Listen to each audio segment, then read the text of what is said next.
Well, the Parliament recently amended the banking bill to allow RBI to give corporates new bank licenses.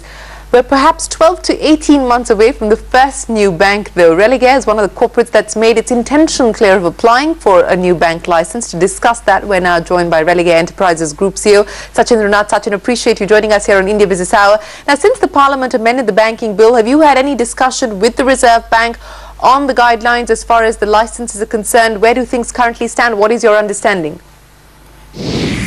No, not yet. In our view, we will continue to wait for the final guidelines.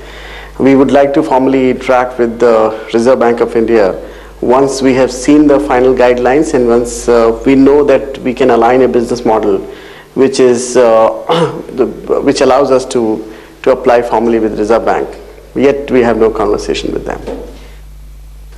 Right. Sachin, but the intention of the Reserve Bank and the government is clearly to improve the penetration of banking in India. So why do you think that you make a strong case for getting one of the new bank licenses that will be issued? Given that Religare, which runs roughly around an NBFC, which has an asset side of more than 13,000 crore, and a substantial portion of that is geared towards SME, and also given that Religare Enterprises Board is an independent board, there is no involvement of promoters into that businesses. We have, in last 10 years, we have built multiple businesses which are fiduciary in nature. I think we stand good chance.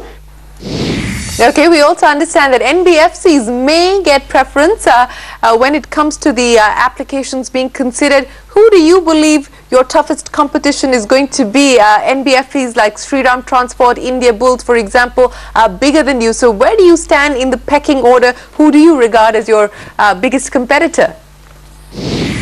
There is, as I said, there is no peaking order. If you look at the size of the NBFC, I think so we are among top 5-6 NBFCs purely in terms of the asset size per se. But how the regulator would define a peaking order is only they can comment or they can judge. But I think so what they would be very keen to understand, how do you run your business? How you have effectively created the governance model?